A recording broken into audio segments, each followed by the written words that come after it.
এবার এতে আমি আর একটু জল আছে, আরও ভালো করে এটা দিয়ে নিলাম, নিয়ে এই জলটা দিয়ে দিচ্ছি। তার সাথে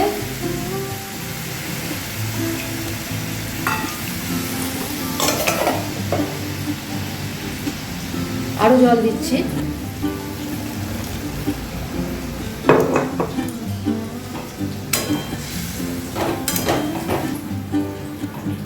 তারপরে দেখাচ্ছি। আমি পটল দিয়ে একটা তরকারি রান্না করব, তার জন্য পটল 3টে আমি খোসা ছাড়িয়ে নিয়েছি। এবার এগুলোকে আমি বাটবো ছোলার ডাল দিয়ে, ঠিক আছে? বেটে আমি দেখাচ্ছি। 3টে পটলকে ছোট করে কেটে নিলাম, আর এখানে মোটামুটি ছোট 1 বাটির মতো ছোলার ডাল ভেজানো, এটা আমি এতে দিয়ে দিচ্ছি।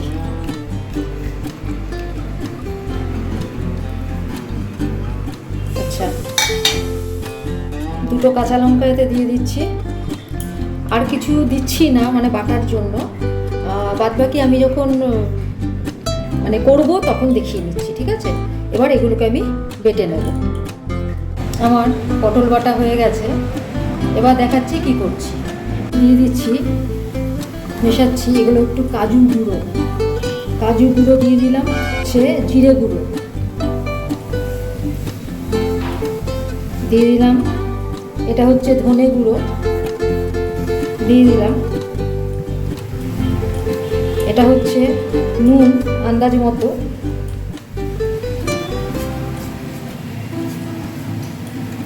এছাড়াও এতে আমি দেব একটু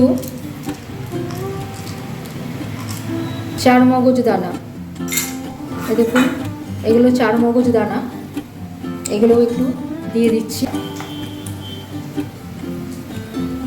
একটুখানি হলুদ দিচ্ছি, আর দিয়ে দিচ্ছি সামান্য একটু আদা বাটা। লঙ্কা দিয়ে তো বাটা ছিলই, সেই জন্য কাঁচা লঙ্কা বা কোনো রকম লঙ্কা আর দিলাম না। এবার এটা আমি মেখে নেব, ভালো মতো ফেটিয়ে নিতে হবে কিন্তু, তা নাহলে কিন্তু এর ভেতরে রস ঢুকবে না, ঠিক আছে? ফেটিয়ে নিয়ে আমি আসছি। দিতে হবে, আমি দেখাতে বা বলতে ভুলে গেছি, সেটা হচ্ছে একটু গরম মশলা গুঁড়ো। আর নতুনদের জন্য বলছি যে এতে কিন্তু নুনটা একটু কম পড়বে, ঠিক আছে? একদম ঠিকঠাক নুন দরকার নেই, কারণ এটা আমি ঝোলে দেবো তো, কারি হবে, তার থেকে রসটা ঢুকবে। তো নুনটা একদম খুব যে ঠিকঠাক দিতে হবে তা নয়, একটু সামান্য কম হলে অসুবিধা নেই। এবার আমি দেখাচ্ছি। দেখছি সর্ষের তেল গরম হয়ে গেছে কিনা, দেখছি একটু। হ্যাঁ, গরম হয়ে গেছে মনে হচ্ছে, গরম হয়ে গেছে। এবার আমি একে একে এগুলো ভেজে নিচ্ছি। একটু ফেটাতে গিয়ে একটু বেশি নরম হয়ে গেছে, তো আমি ওই জন্য গোল গোল করে দিচ্ছি। জেনারেলি আমি এগুলো পাতলা চ্যাপটা করে করি, এবার এগুলো গোল করে করছি।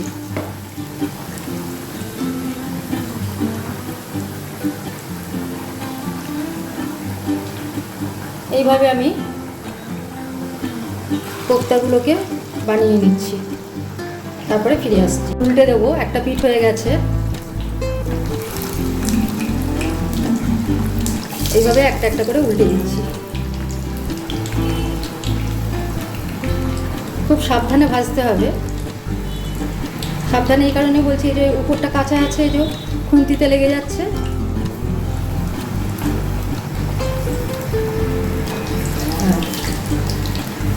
আঁচটা একটু কমিয়ে দিই, নয়তো পুড়ে যাবে। আঁচ কমে রেখেই করতে হবে। এইভাবে উল্টে দিয়ে দেখাচ্ছি। ব্যাস, ভাজা হয়ে যাক, তারপরে ফিরে আসছি। এবার এগুলো আমি তুলে নিচ্ছি।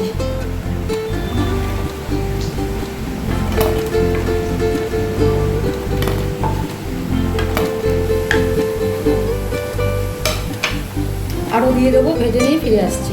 আমি যেহেতু এটা কোপ্তা করতে চাইছি, তাই একটু গোল শেপ দিয়ে দিলাম।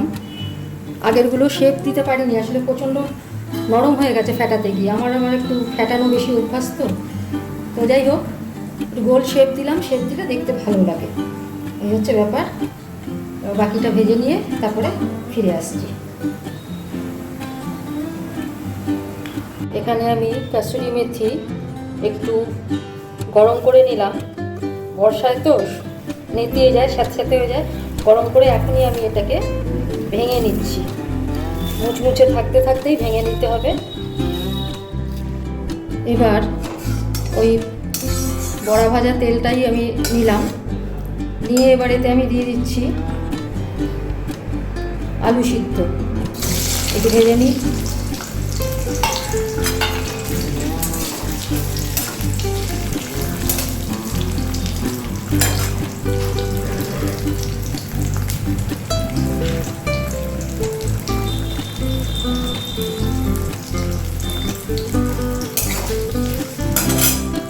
করে ভাজা হয়ে গেছে, এবার আলুগুলো আমি তুলে নিচ্ছি।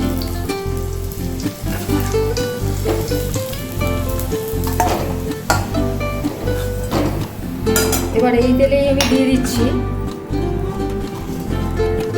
হাফ চামচ গোটা জিরে, দিয়ে দিচ্ছি একটা তেজপাতা ছিঁড়ে দিচ্ছি, এটা দিয়ে দিচ্ছি 3টে চেরা কাঁচা লঙ্কা,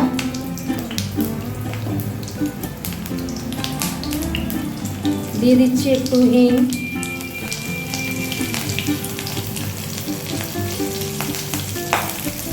এবার এতে দেবো আদা বাটা,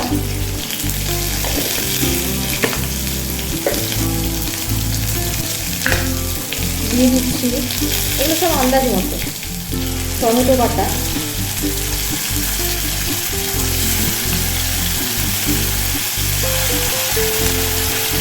টমেটো বাটাটা একটু বেশি দিচ্ছি গ্রেভিটা গাঢ় করার জন্য। 3-4 চামচ মতো দিলাম টমেটো বাটা। দিয়ে দিচ্ছি জিরে গুঁড়ো,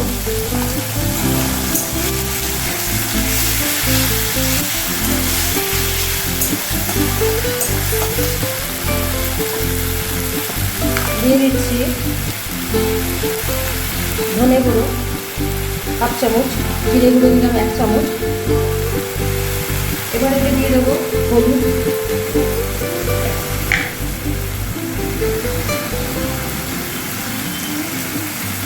वन-4 टीस्पून হলুদ দিয়ে দিলাম। দিয়ে দেবো নুন, আন্দাজ মতো নুন দিয়ে দিলাম। নুনটা এখন কমই দিলাম একটু, পরে জল ঢেলে আবার নুন দেবো। দিয়ে দিচ্ছি একটু চিনি,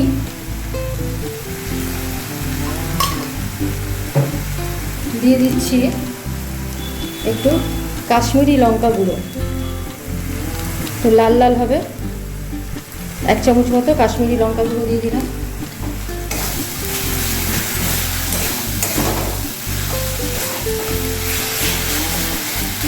দিয়ে দিচ্ছি 1 চামচ মতো দই, দইয়ের জলটা দিয়ে দিলাম। তো বুঝতেই পারছেন টমেটোও দিলাম, দইও দিলাম, তো টকটা বেশি হবে। চিনি পরে আরও দেবো, টেস্ট করে নিয়ে চিনি দেবো। দই থেকে কিন্তু তেল বেরোয় এবং তার একটা দারুণ গন্ধও হয়, যার জন্য দইটা ভাজলে পরে কী হবে, একদম মেল্ট হয়ে যাবে এর সাথে। তারপরে ফিরে আসি। ভাজা হয়ে গেছে, এবার এতে আমি আলুগুলো ছেড়ে দিলাম।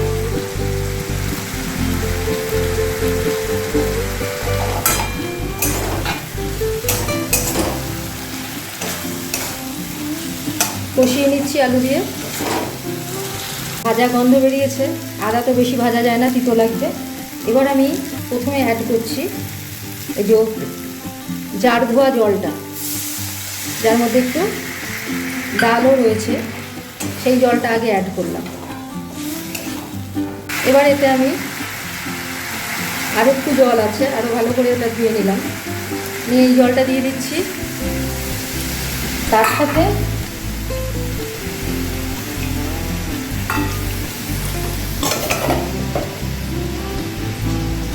আরও জল দিচ্ছি।